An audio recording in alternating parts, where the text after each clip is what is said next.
Hello.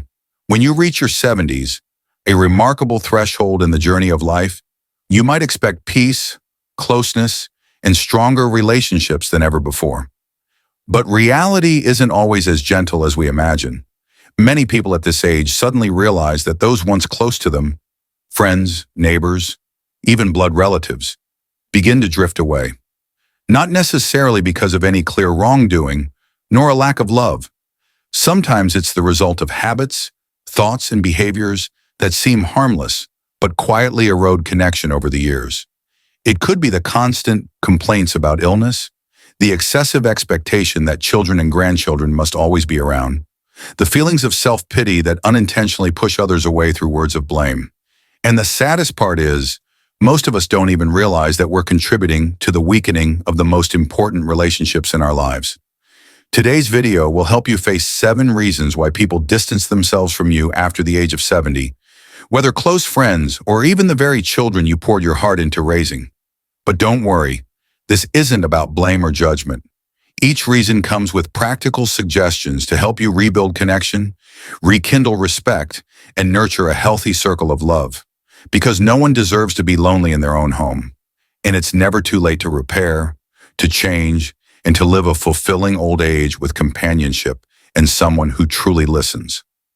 Join me on this journey with the courage to reflect, the sincerity to grow, and the belief that, no matter how old you are, you still deserve to be loved. As we grow older, many people begin to believe that they've already completed all the important learning journeys in life. They stop exploring new things, stop opening themselves up to unfamiliar experiences, and from that moment on, they begin to lose something precious, the ability to connect. Not because they have nothing left to share, but because the stories they carry no longer resonate with the rhythm of life today. Have you ever found it increasingly difficult to have conversations with your children or grandchildren, even though you still love them just as much as before? Have you ever sat in the middle of a conversation and realized you didn't understand what others were talking about? Not because of language, but because of a gap in perception? This is not your fault. It's simply a natural reality if we allow ourselves to stand still while the world continues moving forward. Technology, culture, ways of living, everything is changing by the day. And when we stop keeping up, stop being curious, others will gradually find it hard to connect with us. They don't drift away because they no longer care. It's just that they no longer know what to say. But here's the good news. It's never too late to reignite your curiosity. Intelligence doesn't age, unless we allow it to.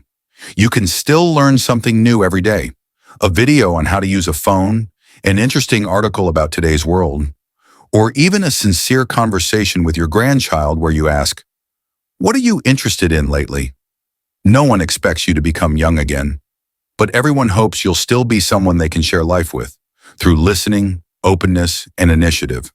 Try calling first, asking how they're doing, or getting their opinion on something you're curious about. You might discover something magical. As long as you're willing, the world is always ready to talk back to you. Don't let the lack of personal growth become the reason others drift away. Let your curiosity and desire to connect be the thread that keeps your loved ones close, not out of obligation, but because they genuinely want to be around you. And once you're ready to learn again, you'll also start to feel more positive. But what if negativity is still quietly taking over every conversation you have? We'll explore that next. There's something no one likes to admit. Your presence, whether in the family or among friends, can start to feel burdensome if you often carry with you an atmosphere of negativity. When the stories you tell always begin with, "Things were better in the old days," or "I'm so tired I have no energy left," then no matter how much your loved ones care for you, they will gradually withdraw. Not because they don't care, but because they feel helpless. Have you noticed this? It's perfectly understandable to feel disappointed by the changes in your body, the complexity of today's world, or the longing for beautiful times gone by. But when that becomes your sole focus in communication, when every conversation is either a complaint or a reflection on the past through a negative lens, you unintentionally turn yourself into a mirror of sadness rather than a source of light for those around you. And more importantly, Negative energy is incredibly contagious. One complaint can drain all the joy from a gathering. A single sentence like, "I have nothing left to live for," can haunt your loved ones for days. No one can stay connected for long with someone who constantly makes them feel heavy-hearted, not even family. But this is not the end. On the contrary, it is an invitation for you to pause and choose a different path, a gentler, more beautiful, and more positive one. The starting point is gratitude. You don't have to pretend that everything is fine, but try shifting your focus from what you've lost to what you still have. Your breath, the morning sun, a warm cup of tea in the afternoon, a grandchild's giggle. Every day holds something to be grateful for if you're willing to open your heart and see it. Try writing down 3 things you're grateful for each morning. It could be a phone call from a loved one, a delicious meal, or simply the feeling of waking up without aches. This practice not only lifts your mood, but also helps you build a reserve of positive stories to carry into each interaction. Next, take the initiative to bring laughter. Share a funny thing you saw online. Recall a joyful family memory. Ask others how they're doing with genuine care. Don't wait for someone to check in on you. You can be the one to start. And if you truly feel tired physically or mentally, try to express it gently and honestly, rather than repeating it like a sad news headline. "I'm feeling a bit tired today, but I'm so happy to see you." Just one sentence like that can make the person in front of you feel comfortable and want to stay longer. You don't need to be someone who's always smiling, but if you become someone who gently radiates positivity, you'll see something magical happen.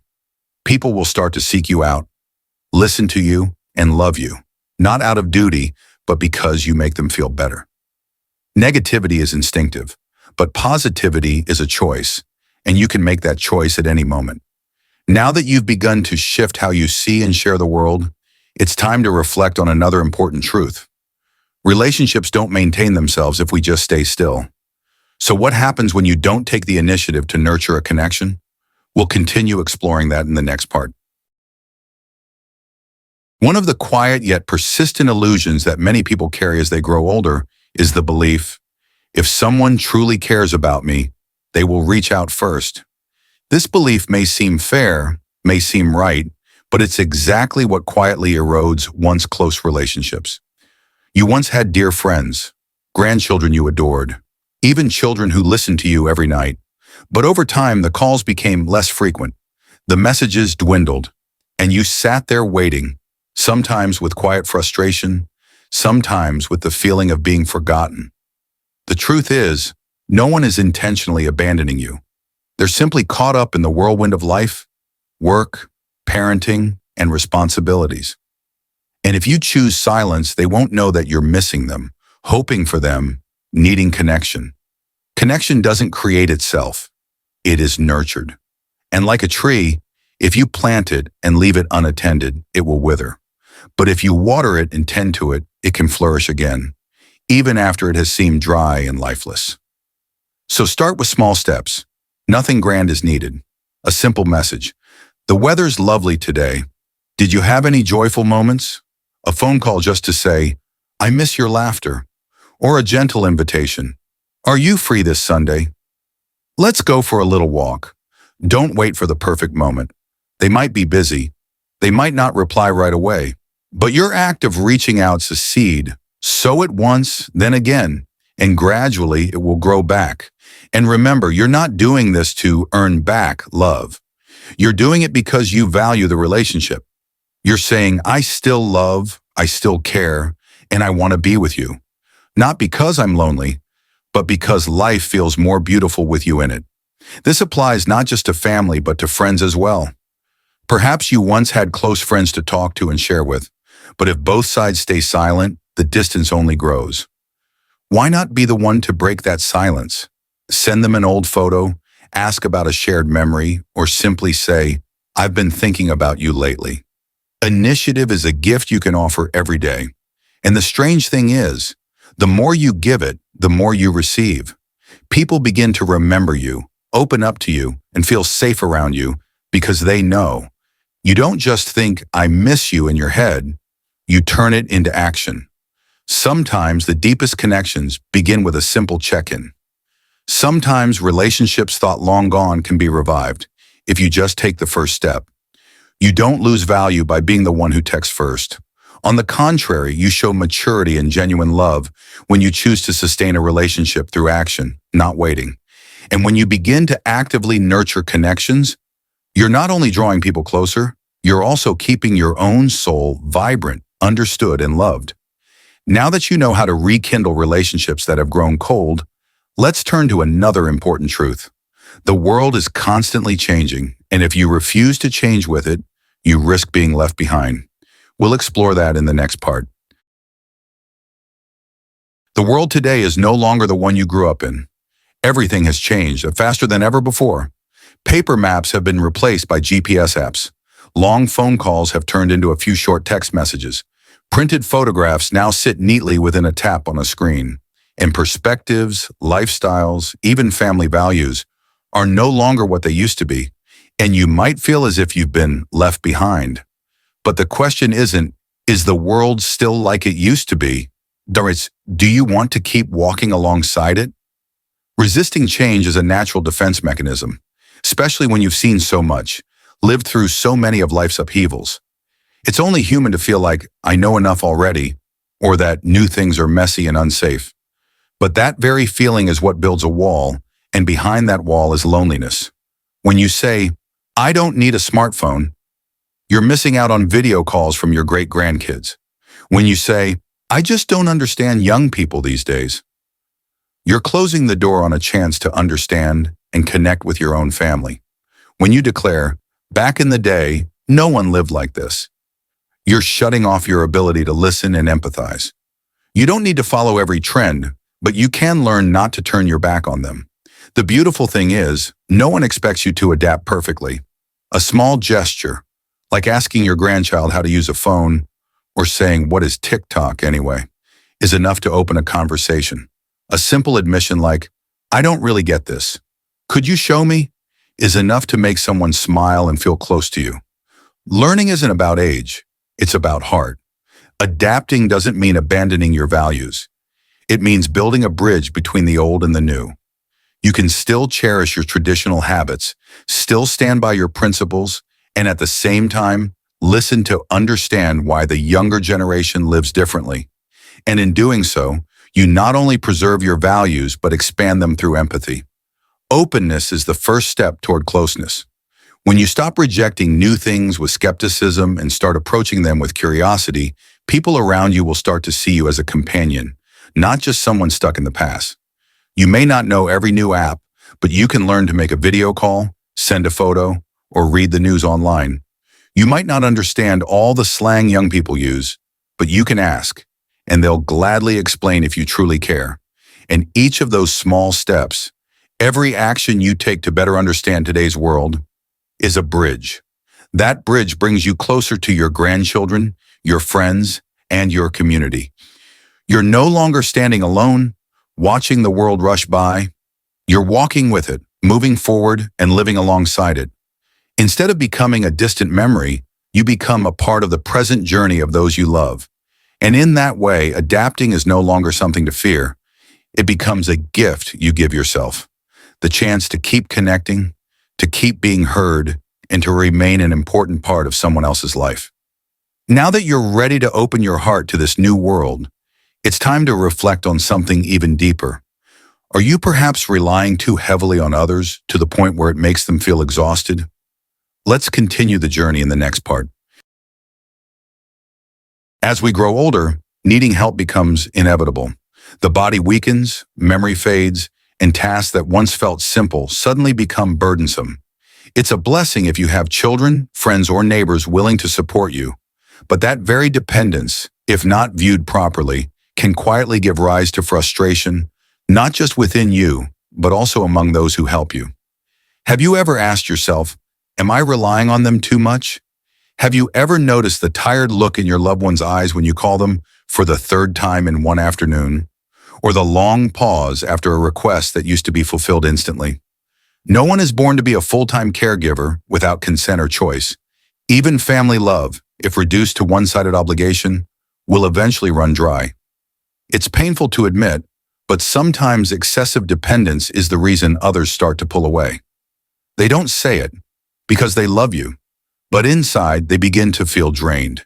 It starts to feel like they're carrying something rather than sharing a relationship. But that doesn't mean you're not allowed to ask for help. It simply means ask with balance, with gratitude, and with a sense of initiative within your ability.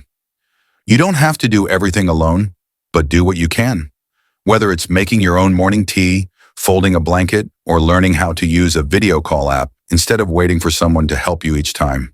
These small actions not only help you maintain independence, but also show others that you still want to contribute to life, not just wait to be cared for.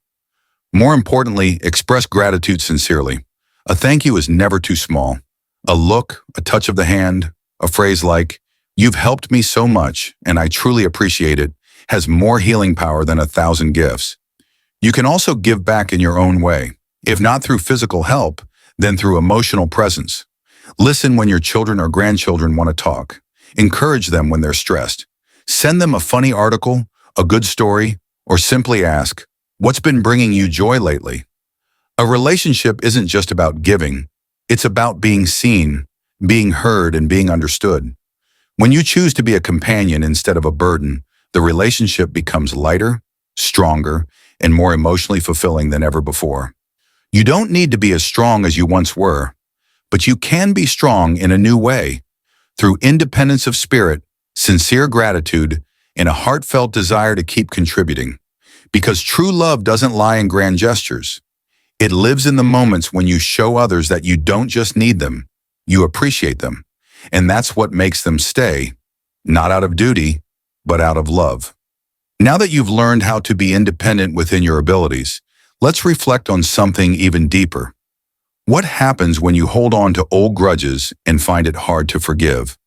We'll explore that in the next part. There is a kind of distance that can't be seen, but can be deeply felt, the kind created by old wounds that haven't healed. Misunderstandings left unexplained, painful words that were never apologized for, hurtful memories that continue to smolder inside, like embers under a thin layer of ash. And sometimes those very wounds are the reason people drift away, not because they don't love you anymore, but because they no longer have the strength to face a past that keeps being brought up again and again. Forgiveness has never been easy, especially when you feel like the one who was hurt, when someone made you cry, when they did something that shattered your trust. But if you hold on to those grudges, you don't just tie them to the past, you also trap yourself in a narrow space where there is no light of compassion. You may think you're living in the present, but in truth, you're speaking with the voice of the past. Every time you talk to your children or grandchildren, you bring up old mistakes. Every time you see an old friend, you still can't smile because of something that happened years ago. And so those people begin to choose silence, then distance. Not because you're not lovable, but because the resentment has made the atmosphere too heavy to bear. Forgiveness doesn't mean denying your feelings. It doesn't mean pretending nothing ever happened. It's a conscious decision. I will not let the past dictate the quality of my relationships today. You don't have to say everything aloud. You don't have to confront everyone for reconciliation. But you can start from within by accepting that everyone has made mistakes. Everyone has hurt someone, including you. And more importantly, how do you want to live the rest of your life? Along with anger, or gently with those you love, even if they're not perfect? Try writing a letter, not to send, just to express everything inside your heart. Write to release, write to forgive. Then choose a small action directed toward the present. Invite someone for coffee, check in on an old friend, or simply smile when your child stops by. You'll discover something magical. When you choose to forgive, you're not just opening the door for others to return. You're also creating a new space for yourself, a space that feels lighter, softer, and full of opportunities to love again, from the beginning. Because life is not a repetition of old wounds. It's a series of chances to begin again, each day better than the last. And once you've learned to let go of resentment, you also unlock another precious ability, empathy. But what happens if you've never truly listened to others? if your lack of attention has made them feel unimportant. We'll explore that in the final part. There is one thing that may seem small but holds the power to either nurture or break every relationship, and that is the ability to truly listen. Not just hearing sounds or words, but listening with presence, with an open heart, and with genuine care. As you grow older, you have more stories to tell. Old memories, valuable lessons, colorful experiences. But if in every conversation you're the only one talking, while the other person just listens to get it over with, then you're not truly connecting. And worse, if you've never asked how others are feeling, never taken time to understand what they're going through, then that relationship is heading in only one direction. A lack of empathy doesn't always show up as indifference. Sometimes it hides in the interruptions. Why are you even worried? I had it 10 times harder back in the day. It's in the rushed advice. That's not even a problem. Just do what I say and you'll be fine. Or in how you bring the conversation back to yourself, even when the other person is the one who needs to share. And gradually they learn to stay silent. They stop opening up.